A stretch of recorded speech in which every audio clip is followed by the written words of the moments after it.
السلام عليكم ورحمة الله وبركاته. أعوذ بالله من الشيطان الرجيم. بسم الله الرحمن الرحيم. والذين ينقضون عهد الله من بعد ميثاقه ويقطعون ما أمر الله به أن يوصل ويفسدون في الأرض أولئك لهم اللعنة ولهم سوء الدار. الله يبسط الرزق لمن يشاء ويقدر وفرحوا بالحياة الدنيا وما الحياة الدنيا في الآخرة إلا متاع. صدق اللہ العظیم. اور وہ لوگ جو اللہ سے کیے ہوئے عہد کو توڑ دیتے ہیں اس کو پختہ اور مضبوط کرنے کے بعد، اور ان رشتوں کو توڑتے ہیں جن کے جوڑے جانے کا اللہ نے حکم دیا ہے، اور زمین میں فساد مچاتے ہیں، یہی وہ لوگ ہیں جن کے لیے لعنت اور جن کے لیے بدترین ٹھکانہ ہے. اللہ جن لوگوں کے لیے چاہتا ہے رزق کو کشادہ کر دیتا ہے، اور جن کے لیے چاہتا ہے رزق کو تنگ کر دیتا ہے. اور یہ لوگ دنیاوی زندگی میں مست اور مگن ہیں، جبکہ دنیاوی زندگی آخرت کے مقابلے میں ایک معمولی سی استعمالی چیز ہے. محترم ناظرین کرام،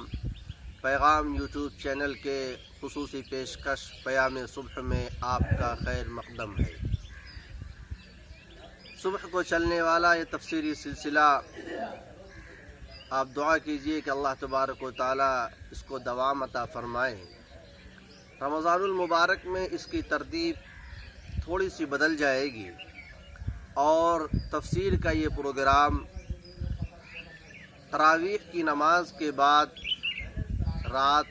10 بجے انشاءاللہ تعالی پیش کیا جائے گا، آج کی تراویح کے عنوان سے، جس میں روزانہ ایک سوا پارہ قرآن کریم جو عام طور پہ مسجدوں میں ایک رات میں تراویح کے اندر پڑھا جاتا ہے، خلاصہ اس کا خلاصہ پیش کرنے کی کوشش کی جائے گی. دعا کیجئے کہ اللہ تعالی اس سلسلے کو آسان فرمائے اور قبول فرمائے. ناظرین، گزشتہ کئی دنوں سے جو تفسیری سلسلہ چل رہا تھا اس کا عنوان یہی تھا کہ عقل مند کون ہے، یعنی عقل مندوں میں پائی جانے والی صفات اور خوبیاں کیا کیا ہیں. کل ان صفات کا اور ان خوبیوں کا ذکر مکمل ہو چکا ہے، اور ان کو ملنے والا انعام بھی. اب قرآن کریم کا ایک عام اسلوب ہے، اور دنیا کے اندر بھی گفتگو کرنے کے اعلیٰ طریقوں میں سے ایک طریقہ یہ ہے کہ جب کسی چیز کے ایک پہلو پر گفتگو کی جائے تو جو اس کا مد مقابل ہے، اس کا مخالف ہے، اس کا بھی ذکر کیا جائے. جب قرآن کریم نے عقل مند، سعادت مند، کامیاب انسانوں کا ذکر کیا، ان کی خوبیوں کا ذکر کیا، تو اس کے مقابلے میں جو لوگ ناکام ہیں، اللہ کی رحمت سے دور ہیں، اللہ تبارک و تعالیٰ کی پھٹکار جن کے اوپر ہے، ان کا بھی ذکر ہونا چاہیے، اور ان کی خصوصیات کا بھی ذکر ہونا چاہیے. چنانچہ اللہ تبارک و تعالیٰ نے فرمایا کہ وہ لوگ جو اللہ سے کیے ہوئے اسی عہد کو، جو دنیا میں آنے سے پہلے روحوں کو جمع کرنے کے بعد اللہ تبارک و تعالیٰ نے کہا تھا کیا میں تمہارا پروردگار نہیں ہوں، اور روحوں نے کہا تھا کیوں نہیں. دنیا میں آنے کے بعد بھی اس عہد کو پورا کرتے ہیں، وہ تو عقل مند ہو گئے، ان کا تذکرہ ہو چکا. لیکن جو لوگ اس عہد کو توڑ دیتے ہیں،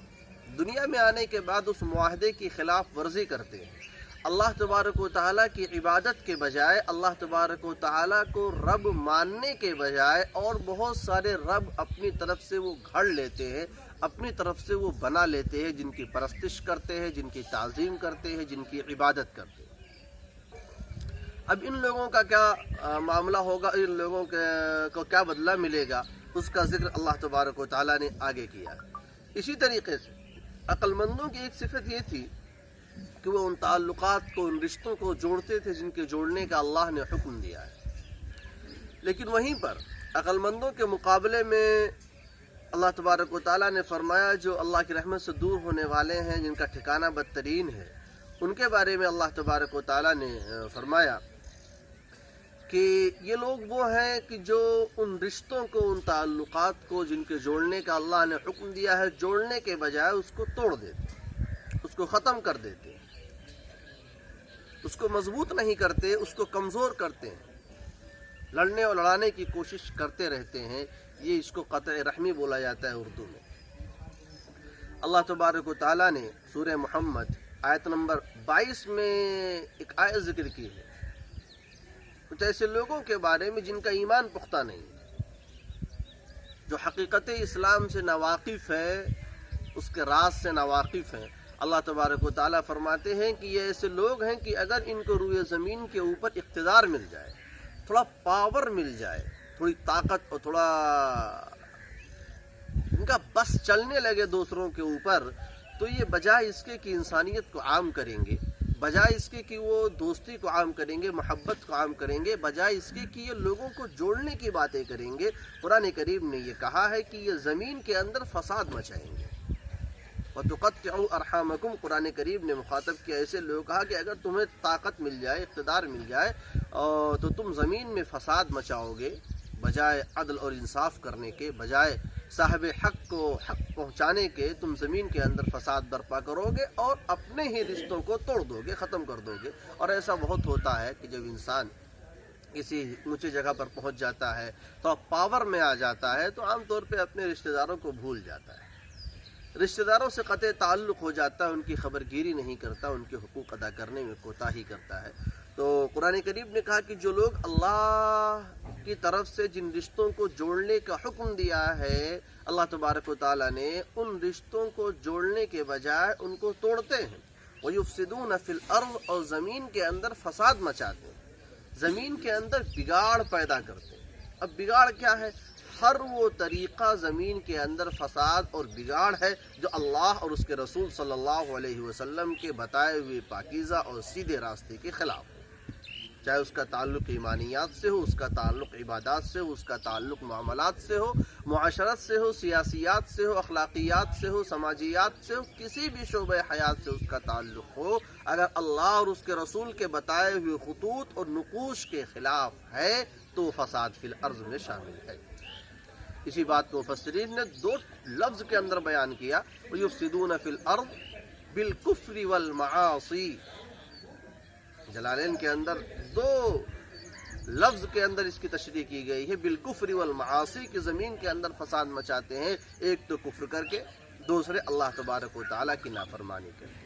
تو فساد فی الارض کی بہت ساری شکلیں ہیں، البتہ اس کی نمایاں شکل یہ ہے کہ آدمی روئے زمین پر انسانوں کے اوپر ظلم کرے، روئے زمین پر بسنے والے انسانوں کو ان کے جائز حقوق سے محروم کرے اور ان کے اوپر تشدد کرے، ناروا ان کے ساتھ سلوک کرے. یہ ایک بدترین قسم فساد کی یہ بھی ہے. بنی اسرائیل کی جو خرابیاں تھیں، ان خرابیوں میں ایک خرابی فساد فی الارض بھی ہے. تو یہ ایک ایسی تباہی ہے جس کی وجہ سے کوئی بھی قوم اپنے آپ کو کتنا ہی کہے کہ میں ترقی یافتہ ہوں، وہ حقیقت میں ترقی یافتہ نہیں ہے اگر ان کے یہاں فساد فی الارض ہے، اگر وہ زمین کے اندر زمین میں بسنے والوں کو چین سے نہیں رہنے دیتے. تو قطع رحم کو، فساد فی الارض کو ایک ساتھ بیان کیا، اس لیے کہ قطع رحم بھی فساد فی الارض ہے، رشتوں کو توڑنا بھی فساد فی الارض ہے. اور بعض لوگ تو باقاعدہ رشتوں کو توڑنے میں اور دو لوگوں کے درمیان دشمنی پیدا کرنے بڑے ماہر اور فنکار ہوتے ہیں، اپنے آپ کو سمجھتے ہیں، اور عام طور پہ کسی کے درمیان آگ لگا دی اور چلے گئے. اللہ کے رسول صلی اللہ علیہ وسلم نے فرمایا، بخاری و مسلم کی روایت ہے کہ لا يدخل الجنت قاطع، کہ قطع رحمی کرنے والا، رشتوں کو توڑنے والا، رشتوں کے درمیان فساد پیدا کرنے والا، رشتے کو ختم کرنے والا، رشتہ داروں کے صحیح جو ان کے جائز حقوق ہیں ان حقوق کو ادا نہ کرنے والا، اول وہلے میں، پہلے مرحلے میں تمام تر نیکیوں کے باوجود بھی، ایمان کے باوجود بھی جنت میں نہیں داخل ہوگا. اپنے اعمال کی، اپنے اس کرتوت کی سزا وہ بھگتے گا، اس کے بعد ہی وہ جنت میں داخل ہوگا. ابو داؤد و ترمذی کی روایت ہے، اللہ کے رسول صلی اللہ علیہ وسلم نے اور ایک وعید سنائی ہے، اور یہ ایک آپ آج اس حدیث کو سننے کے بعد تجربہ کیجئے گا، اپنی نگاہوں کو چاہیے کہ ہم اور آپ دوڑائیں اپنے اغل بغل کی یہ حدیث کہاں تک صحیح ہے، 100% آپ کو اس کا نتیجہ اور رزلٹ ملے گا۔ اللہ کے رسول صلی اللہ علیہ وسلم نے فرمایا کہ کوئی گناہ ایسا نہیں ہے جس گناہ کی سزا دنیا میں گناہ کرنے والے کو اللہ تبارک و تعالیٰ دے دے اور مقرر کر دے، جلدی اس کو سزا دے دے، آخرت میں گناہ کے ساتھ ساتھ ایسا نہیں ہے کہ دنیا میں اگر گناہ کا بدلہ اس کو مل جائے گا تو آخرت میں نہیں ملے گا، آخرت میں جو اس کو سزا ملنی ہے اس کے ساتھ ساتھ دنیا میں بھی اس گناہ کی نحوست یہ ہے کہ اس کا کچھ نہ کچھ اثر اس کی زندگی پر پڑنے والا ہے۔ اللہ کے رسول صلی اللہ علیہ وسلم نے فرمایا کہ 2 گناہ ہیں، ایک تو زناکاری اور دوسرے قطعیت الرحم، رحم کو توڑنا، رشتے کو ختم کر دینا، رشتے اور تعلقات کو مضبوط نہ کرنا۔ تو ان 2 گناہوں کی سزا عام طور پہ انسان کو اس دنیا کے اندر مل جاتی ہے۔ اس آیت کی تفسیر کرتے ہوئے علامہ ابن کثیر علیہ الرحمہ نے ایک بات نقل کی ہے کہ یہ جو باتیں بیان کی گئی ہیں، جن اوصاف کا ذکر کیا گیا ہے، اللہ کے عہد کو توڑنا، قطع رحمی کرنا، زمین کے اندر فساد مچانا، عام طور پہ یہ نشانیاں جو ہوتی تھیں یہ منافقین کی ہوتی تھیں۔ وہ فرماتے ہیں کہ منافقین کے اندر 6 عادتیں اور 6 خصلتیں ہوتی ہیں۔ اس آیت کی تفسیر میں نقل کرتے ہیں کہ ایک تو یہ کہ جب وہ بولیں گے تو جھوٹ بولیں گے، دوسرے کہ جب وہ کوئی وعدہ کریں گے تو وعدہ خلافی کر جائیں گے، تیسرے کہ جب ان کو امین اور امانت دار بنایا جائے گا، ان کے پاس کوئی چیز بطور امانت رکھی جائے گی تو اس میں خیانت کر دیں گے، چوتھے یہ کہ اللہ سے کیے ہوئے عہد کو مضبوط کرنے کے بعد اس کو توڑ دیں گے اور رشتوں کو توڑیں گے، زمین کے اندر فساد برپا کریں گے۔ تو یہ کچھ نشانیاں ہیں جو عام طور پہ منافقین کی نشانیاں ہیں، لیکن بسا اوقات ہم جیسے ایمان کے دعوے داروں اور ہم جیسے مسلمانوں کے اندر بھی کچھ نہ کچھ یہ عادتیں پائی جاتی ہیں، تو ہمیں ہمیشہ چوکنا رہنا چاہیے کہ یہ عادتیں اہل ایمان کی نہیں ہیں، یہ عادتیں منافقین کی ہیں، یہ عادتیں اہل ایمان اور سچے ایمان والوں کی نہیں ہیں۔ اللہ تعالیٰ سے دعا کیجئے کہ رب ذوالجلال ہم سب کو ان شیطانی صفات سے، ان برے صفات سے محفوظ فرمائے۔ اب جن لوگوں کے اندر یہ گھٹیا اوصاف ہوں گے، یہ غلط کردار جن لوگوں کا ہوگا، ان کے لیے کیا ہے؟ اللہ نے فرمایا اولئک لہم اللعنہ ولہم سوء الدار، کہ ان کے لیے لعنت یعنی اللہ کی رحمت سے دوری ہے۔ اللہ تبارک و تعالیٰ کی رحمت، اللہ تبارک و تعالیٰ کی طرف سے برکتیں ان کے اوپر نازل نہیں ہوتی ہیں۔ وَلَهُمْ سُوءُ الدَّارِ، یہ تو دنیا کے اندر لعنت ہے، اور آخرت کے اندر ان کے لیے بدترین ٹھکانہ ہے۔ آخرت کا جو مرحلہ ہے وہ ان کے لیے آسان نہیں ہوگا، وہ بدترین ٹھکانہ ہے۔ آگے جو آیت بیان فرمائی اللہ تبارک و تعالیٰ نے، وہ آپ یوں سمجھ لیجئے کہ کہیں نہ کہیں ایک ذہن میں اٹھنے والے سوال کا جواب ہے کہ جب یہ کہا گیا کہ جو لوگ ان صفات کے ساتھ، ان برائیوں کے ساتھ متصف ہوں گے، جن کے اندر یہ کمیاں اور کوتاہیاں ہوں گی، ان کے اوپر اللہ کی رحمت نہیں آئے گی بلکہ اللہ کی طرف سے لعنت آئے گی، اللہ کی رحمت سے وہ دور ہو جائیں گے۔ اب یہیں پر ایک عام مسلمان کبھی کبھی سوچنے لگتا ہے کہ بہت سارے ایسے لوگ جو اللہ کے باغی ہیں، سرکش ہیں، ظالم ہیں، رشتے کو توڑنے والے ہیں، زمین میں فساد مچانے والے ہیں، اتنے بڑے بڑے ظالم ہیں کہ وہ ظلم کے لیے ایک مثال ہے، تو ایسے ظالموں کو بھی اللہ تبارک و تعالیٰ نے بہت ساری دولت سے نواز رکھا ہے، بہت ساری نعمتوں سے نواز رکھا ہے، تو یہ تو اللہ کی رحمت ان کے اوپر آ رہی ہے، یہ تو اللہ کی برکت ان کے اوپر آ رہی ہے۔ سو قرآن کریم نے بالکل کلیئر کر دیا، بالکل واضح کر دیا کہ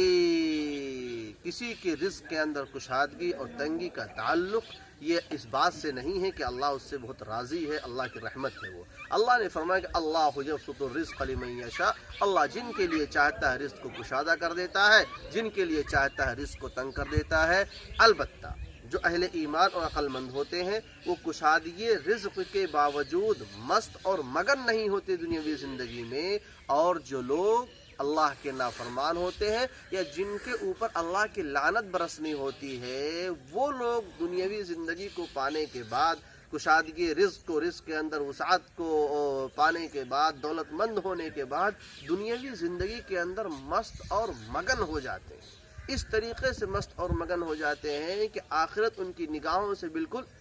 اوجھل ہو جاتا ہے، نگاہوں سے ختم ہو جاتا ہے، یہاں تک کہ وہ قبر میں پہنچ جاتے ہیں۔ الہاکم التکاثر حتی زرتم المقابر،